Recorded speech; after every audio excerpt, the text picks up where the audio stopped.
हरे, हरे राम राम राम हरे हरे। आप सभी लोगों का स्वागत है आज के यूट्यूब वीडियो पे। और आप लोगों से रिक्वेस्ट है कि अच्छा लगे तो इसको जो है फॉरवर्ड करिए ताकि अन्य लोग भी लाभ उठा सकें।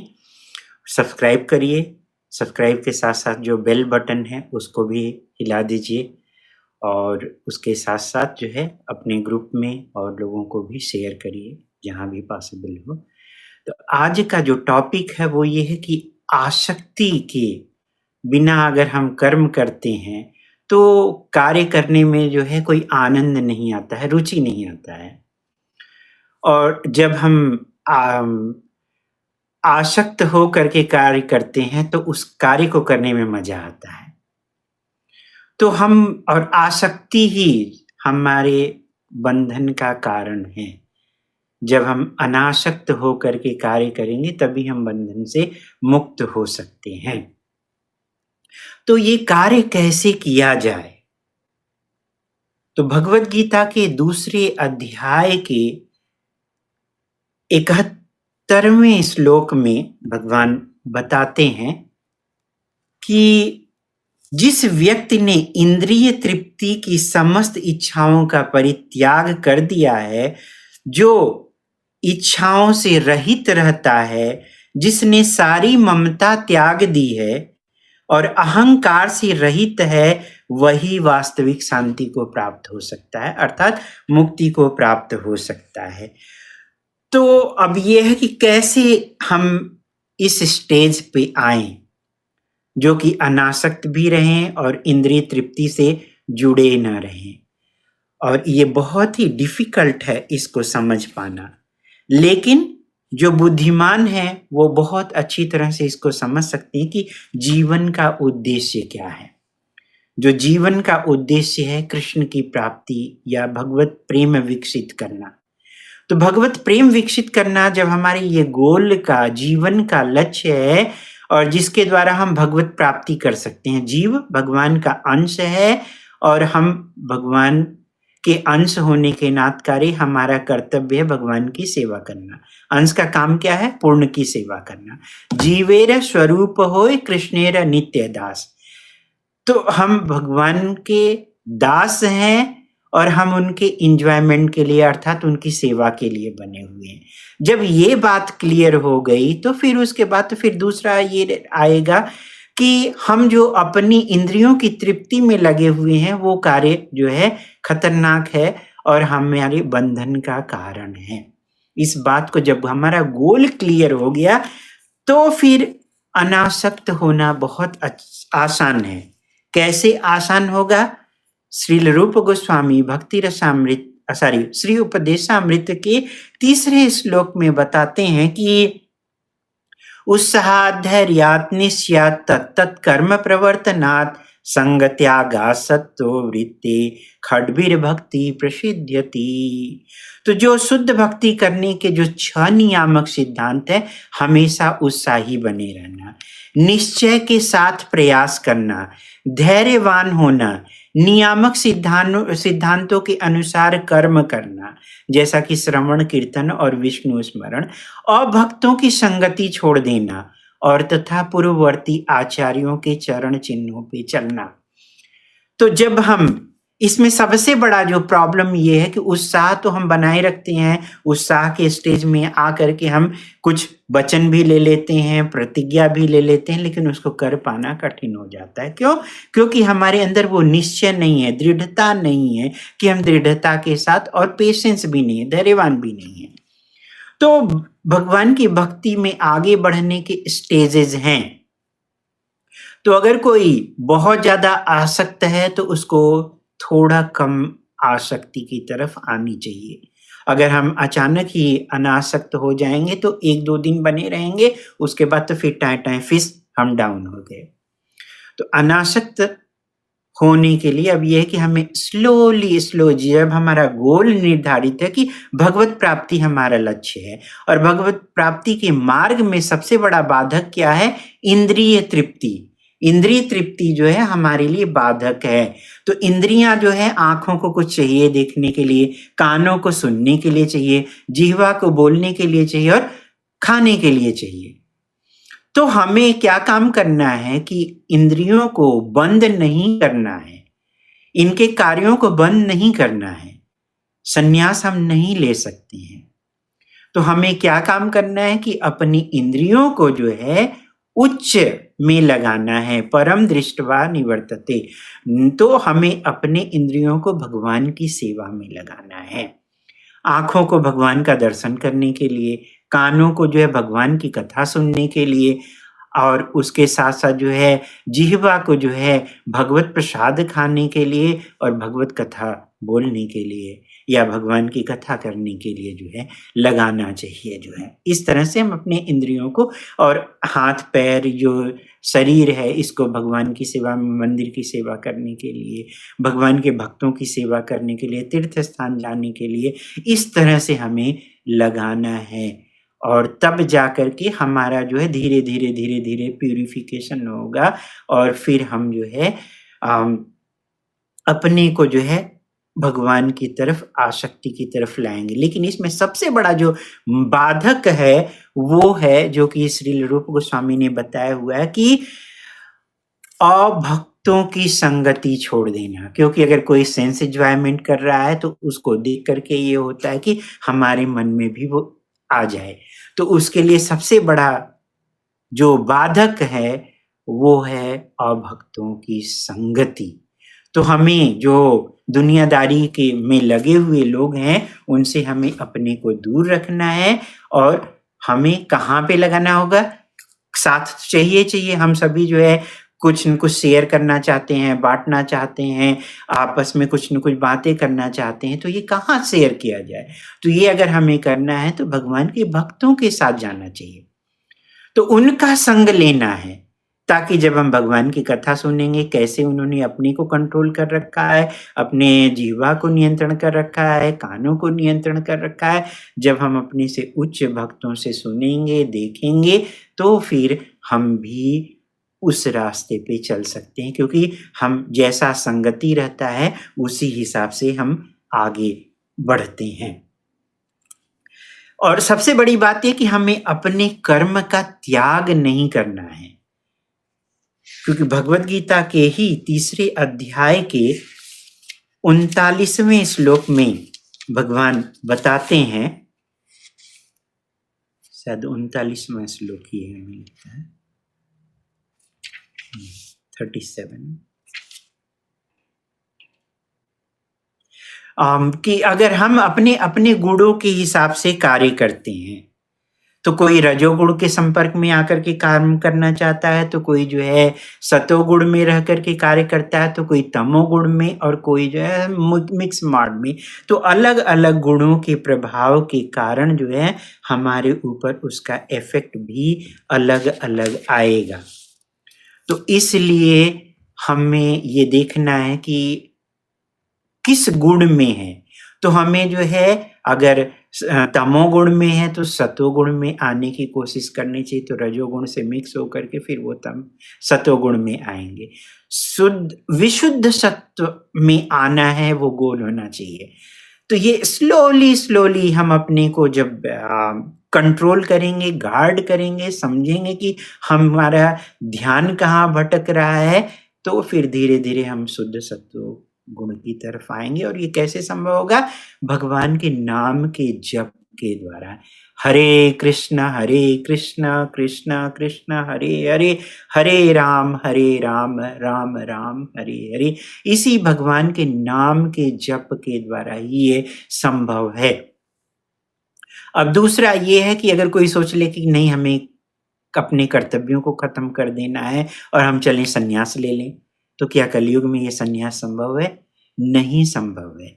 इसलिए भगवान जो है 3 अध्याय के 35वें श्लोक में बोलते हैं कि अपने नियत कर्म जिस वर्ण और आश्रम में है, उस कर्म में को अगर हम दोषपूर्ण ढंग से संपन्न करते हैं, तो भी दूसरों के कार्यों को करने से बहुत बेहतर है, श्रेयस्कर है। जो अपने स्वकीय कर्म हैं, इसके करते हुए भी कोई अगर मरना और उसके साथ-साथ पराये लोगों के कर्मों की करने से उससे श्रेयस्कर है, ऐसा भगवान बोल रहे हैं, क्योंकि दूसरों के मार्ग का अनुसरण करना वो भयावह है। तो हमारा जो साइकोफिजिकल नेचर है उस तरफ हमें चलना है। तो स्लोली स्लोली अपने को जो है दिव्यता की तरफ जाना है। और ये कैसे हम जा सकते हैं दिव्यता की तरफ? जब हम भगवान के भक्तों का संग लेंगे, भगवान के भक्तों से कथा सुनेंगे शुद्ध भक्तों के द्वारा, और तब हम धीरे धीरे धीरे जो है अपने को भगवान की तरफ लेके जा सकते हैं।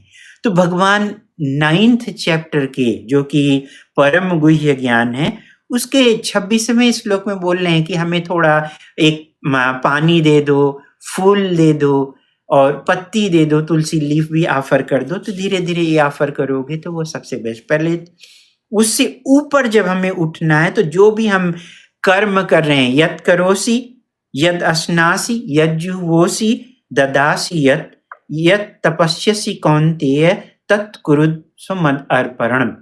तो यहाँ पे बोल रहे हैं भगवान की, हे कुंती पुत्र, जो कुछ तुम कर रहे हो, जो कुछ खा रहे हो, जो कुछ अर्पित कर रहे हो या दान देते हो या जो भी तपस्या करते हो, मुझे अर्पित करते हुए करो। तो इसका मतलब ये है कि पहले हमारा गोल तो ये होना चाहिए कि हमें सब कुछ भगवान के लिए करना है। लेकिन अगर वो संभव नहीं हो रहा है, हम उस स्टेज पे नहीं है, तो फिर हम जो भी हमसे बन रहा है, जो कार्य कर रहे हैं, वो भगवान को ऑफर करके हम वो एंजॉय करें जो है। और अन्यथा अगर कोई दान दे करके भगवान को ऑफर करके नहीं खाता है, देता नहीं है और ऐसे ही खा लेता है, तो उसको वो पाप खाता है। भगवान जो है 3रे अध्याय में ही बोलते हैं कि वो व्यक्ति पाप खाता है, और ऐसा पाप खाने से क्या होगा कि हमारे अंदर वही पापी प्रवृत्ति बनी रहेगी। तो फिर से हम जन्म मृत्यु के चक्कर में जाएंगे।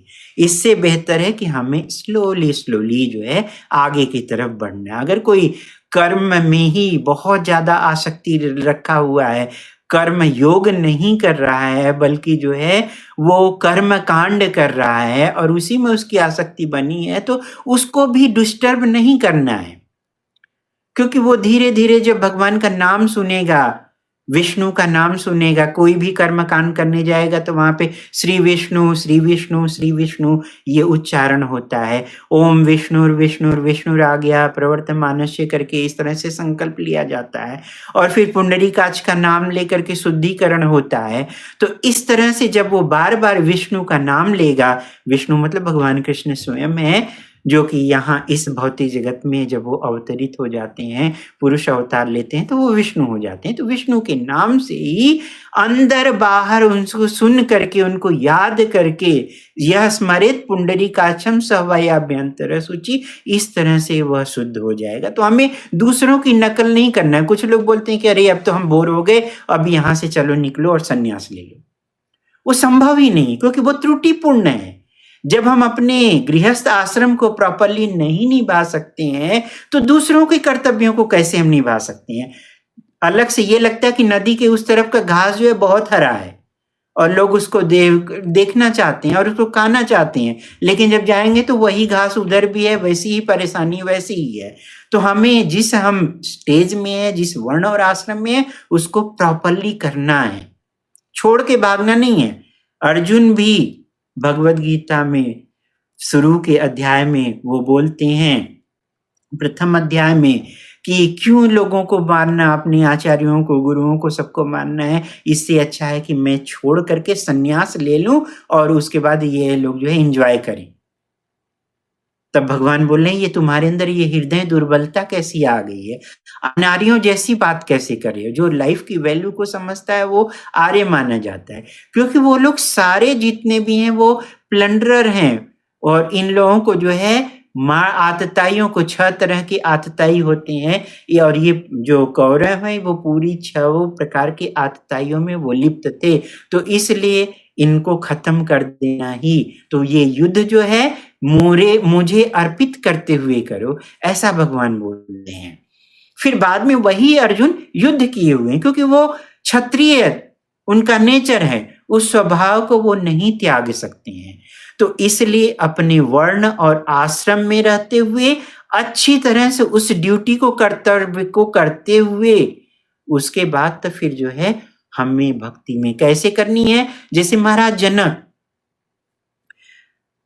वो चौथे अध्याय के 13वें श्लोक में भगवान बताते हैं कि जो महाजन जो लोग करते हैं उनके ही आचरण को पालन करते हैं, आम जनता जो है उसका पालन करती है। तो इसलिए हमें पूर्ववर्ती आचार्यों के बताए हुए रास्ते पे चलना है, अपने मन से नहीं चलना है कि हमारे मन में जो आया और हम उसी हिसाब से सोच लिए और चल दिए जो है। तो नहीं, ऐसा नहीं है। सॉरी, मैंने गलत बताया। वो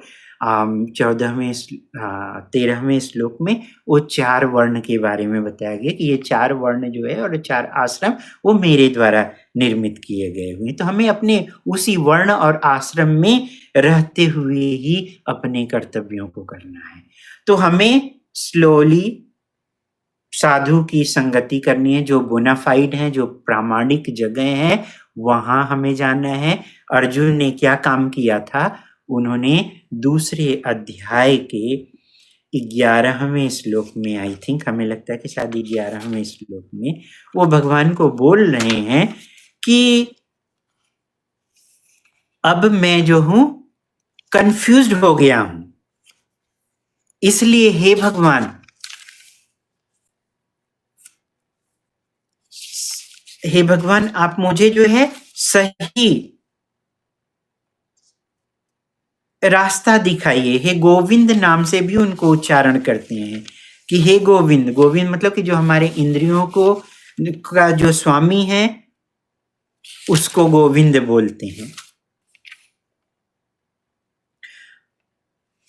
तो उनको भगवान डांटते हैं और वो बोलते भी हैं। वो 7वें में, शायद 7वें श्लोक में बताते हैं कि मैं आपको गुरु के रूप में एक्सेप्ट कर रहा हूं।